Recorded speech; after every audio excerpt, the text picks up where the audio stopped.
Muchas veces no nos damos cuenta de todas las atenciones que nuestro Padre tiene para nosotros.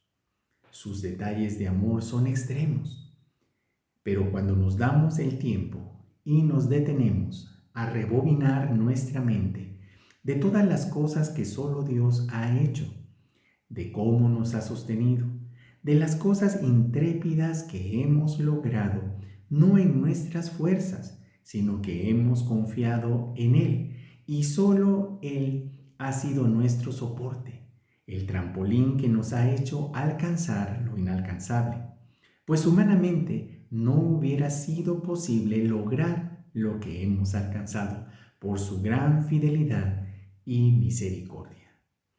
Aún en los momentos de enfermedad, me recordaba mi esposa, fue como tenerla, pero sin vivir los estragos de la misma y ver cómo nos sacó de esto de una forma sorprendente. Dios está con nosotros en todo tiempo, aun cuando no lo vemos. Nos abraza, nos da ánimo. Como dice el salmista, Dios levanta nuestra cabeza cuando otros tratan de hacernos sentir mal. Pone literalmente a nuestros enemigos debajo de nuestros pies y cumple su palabra a favor de nosotros. Es algo sobrenatural y real. No lo vemos, pero lo sentimos. Nuestros ojos se llenan de lágrimas, no de tristeza, sino de una profunda gratitud que no podemos expresar, de la gran emoción que hay en el corazón y que no podemos devolver, porque todas las cosas que hay en este mundo le pertenecen a Dios.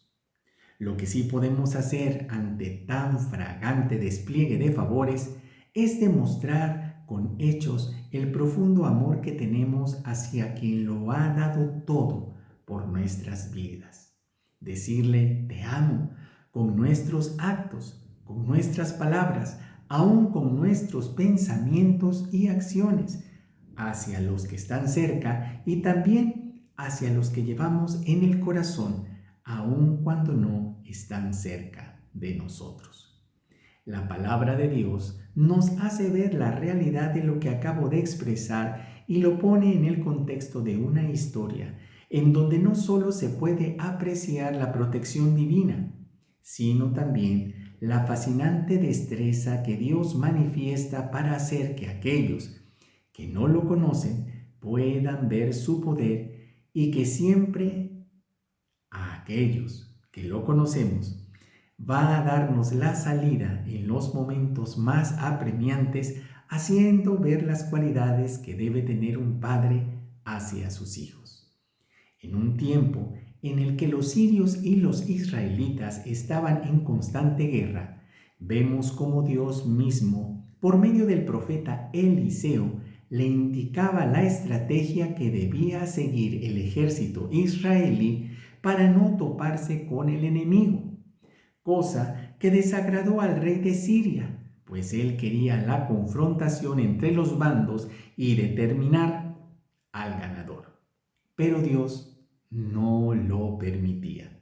El rey de Siria realmente estaba muy confundido, pues no entendía la razón de esta situación. Él pensaba que había un soplón dentro del bando sirio que decía las estrategias de guerra a los israelitas y por esta razón no se daba la batalla. Pero los siervos del rey sirio sí sabían lo que estaba pasando y lo hicieron saber al monarca. Le dijeron que el Dios Todopoderoso le hacía saber al profeta Eliseo todo lo que el rey decía, incluso en la intimidad de su dormitorio. Al oír estas declaraciones, el rey de Siria ordenó que averiguaran el paradero de Eliseo para que éste fuera capturado. Rápidamente los sirios investigaron y al indagar resultó que Eliseo estaba en la ciudad de Dotán y los sirios rodearon esta ciudad. Al día siguiente, cuando el criado de Eliseo se levanta, se da cuenta que la ciudad está rodeada por el ejército sirio con mucha caballería y carros de guerra. Ante tal situación, fue a darle las nuevas a Eliseo, pero muy preocupado, pues su corazón había entrado en shock. Su cara denotaba terror, pero Eliseo ni se despeinó. Con toda la calma respondió a su criado y le dijo que no tuviera temor, que el miedo no lo paralizara, porque más eran los que estaban con ellos que los que habían sitiado la ciudad. Aún con las palabras de Eliseo, su criado seguía muy mal, pues la movilización que había visto del ejército sirio lo había dejado muy atormentado. Que Eliseo tuvo que orar a Dios diciendo: «Te ruego, Señor, que abra sus ojos para que vea». El Señor abrió entonces los ojos del criado, y éste vio que la montaña estaba llena de caballería y de carros de fuego alrededor de Eliseo. Porque recordemos que este despliegue de fuerzas del ejército se había dado para capturar solamente a Eliseo, pues según el rey, era el artífice de este complot en contra de los sirios. Cuando los sirios iban a atacar a Eliseo, Eliseo rogó al Señor para que dejara ciegos a sus atacantes, y Dios le respondió conforme a lo que había pedido. Entonces, después de lo que Dios había hecho en favor de Eliseo, éste les dice que habían llegado a una ciudad equivocada, pero que él los guiaría a la ciudad correcta y hasta se acomide a llevarlos con el hombre al cual estaban buscando. Y los llevó nada menos y nada más que a Samaria. Cuando estaban en la otra ciudad, Eliseo oró a Dios nuevamente para que les devolviera la vista. El ejército, al ver que estaban dentro de Samaria, quedaron sorprendidos. El rey de Israel, al ver todo esto, le pregunta a Eliseo que si los mataría, pero Eliseo le responde que no. ¿Acaso mataría a aquellos que había hecho prisioneros? Eliseo le dice que les dé de comer y beber y que los regrese a Siria. El rey hace una gran fiesta en honor de los prisioneros. Comieron y bebieron, y después regresaron sanos y salvos a su tierra. Los pensamientos de Dios y sus estrategias son muy distintas a las nuestras. ¿Quién hubiera pensado que después de que el ejército sirio iba buscando al cabecilla entrometido que desbarataba sus planes, para quizá deshacerse de él y luego hacer batalla a todo Israel, cambiaría radicalmente de opinión después de la suntuosa fiesta y recibimiento tan halagador por parte del rey de Israel? No cabe duda que nuestro Dios es un gran estratega y conocedor de las pautas de relaciones internacionales para mantener la paz entre naciones enemigas.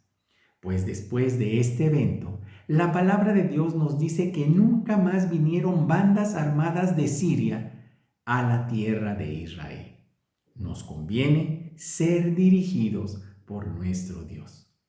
Un aprendizaje monumental tenemos el día de hoy, en donde aprendemos que Dios nos indicará lo que dijera un hermoso canto que se oía en los años 80 y que decía: esperaré delante de mi Señor, esperaré delante de mi Señor, buscar su voluntad y Él me mostrará qué hacer, a dónde ir, qué decir.